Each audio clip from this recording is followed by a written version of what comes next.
Thank you, Michael, and Margaret, it's great to see you on campus.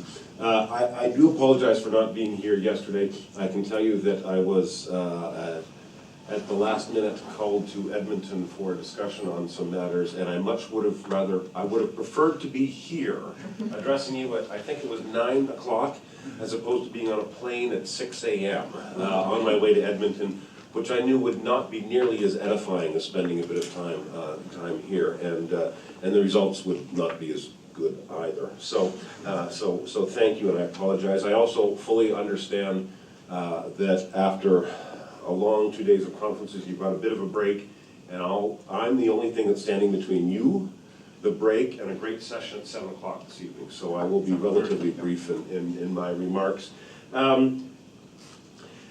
In many ways, I'm glad I didn't make it yesterday, because if I'd come yesterday, I would have come straight here from my office and I would have missed the fantastic exhibit. And I do want to recognize, I believe it was Ali Kazim and the Sikh History Museum of Canada provided some of the visuals at the west side, is that correct? Pardeep Nagra, that's okay, but it is the Sikh Heritage Museum. Yeah, and I did get a chance today to spend a bit of time and walk around and read it, and fantastic and quite moving, actually. And so I think if I had been here yesterday, I might not have had in my paths of travel the opportunity. Well, I would have seen it today, but I wouldn't have had a chance to comment on it here and how moving it was. And that actually kind of kicks off what I want to say, and that is that conferences of this nature are critically important. As Margaret will tell you, I'm an academic. I come from an academic background. I have been and attended, given papers at very large conferences. I'm a political scientist by training, so very large conferences of several thousand people, to conferences of this size. And I can tell you that the conferences of this size are the ones where, as an academic, I'm far more likely to be flying home in a plane, very excited, taking all kinds of notes about what I've learned, and because not only have I listened to incredible papers, but I've had the opportunity to talk to the people who presented them, and they can help me out in my own work. And so I think a sign of a very good conference is one where, if you are traveling a distance home, you're not tempted to watch a movie or turn on something you've downloaded from iTunes to watch, but rather you're on your iPad making changes on the plane, rejuvenated, coming home, working out some papers, doing another draft, and I think that's critically important. And I think that, from my sense at least, conferences of this nature very much are help to favor that. There's also another thing I would say. I've also attended conferences where there's a mixture. It's not just academics, but it's individuals in the field. Now, I'm a political scientist, so I won't by any means compare anybody in this room to spending time with politicians, because that would not be a nice thing to say. But I do understand the importance of the nature of that, because too often in conferences, it's just the political scientists talking to each other. And how much do we really accomplish when we talk to each other? We just tell each other how brilliant our new theory is, without really seeing is it grounded in reality. And so I think the fact that this conference has both academics and members of the community participating, listening, watching, really makes a true conference, because it really speaks to what we at Mount Royal think is important. We see ourselves as members of a community and of a broader community. We don't just talk to ourselves, we talk outside, we bring people in to talk to us, and we all learn together. And so I think in that sense, this is a true conference.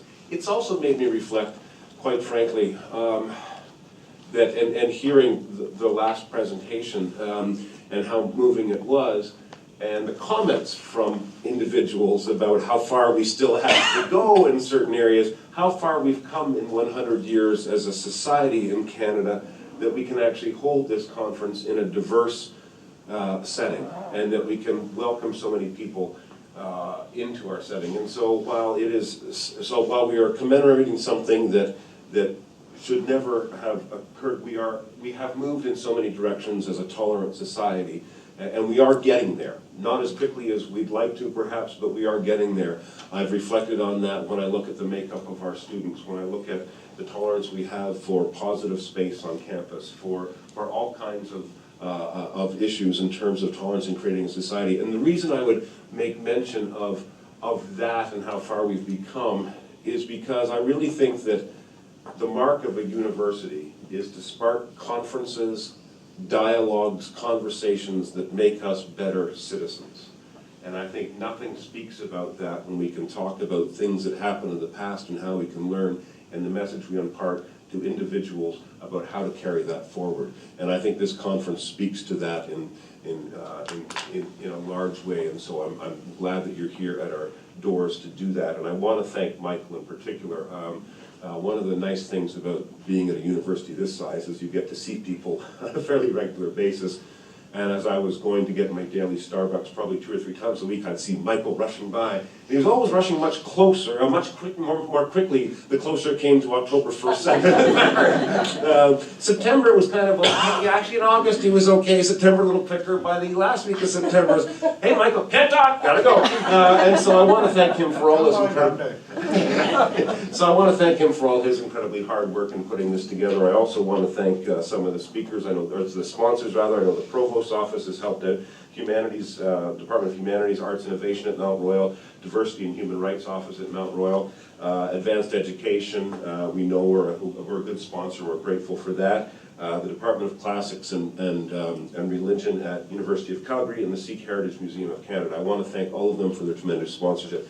I would not be a president of a university if I didn't tell you to take a little bit of time between now and 7 o'clock, if you have the chance, to walk around campus and see what a fantastic campus we have. I have the best job in the world because I get to walk around a campus and see its development. We have an amazing Bella Concert Hall that is nearing completion, just across the road.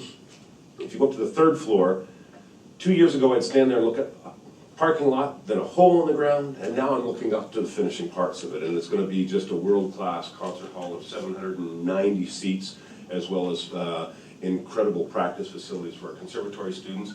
And then on the other side, you will see the beginnings of a new library and learning center. Both of them, the concert hall had help with the federal, provincial, city government, an incredible $21 million donation from the Taylor family in Calgary. The Library and Learning Center is a provincial government initiative, along with a very generous donation from the Riddell family as well. You will notice that it's allowed me, for those of you who are from Mount Royal, you've heard me use this line, but if you look across the road, we are unpaving a parking lot and putting up a paradise, and I couldn't be happier about that. That's a wonderful initiative. And take time to walk through campus, make use of the recreation facilities if you have a chance. And see everything we have to offer. Thank you very much for coming here. Thank you, Michael, for putting it together. We always like to end days and meetings at Mount Royal with good news stories. I can't think of a better ending to the week as a good news story that I've been able to spend a few minutes with you. Thank you very much.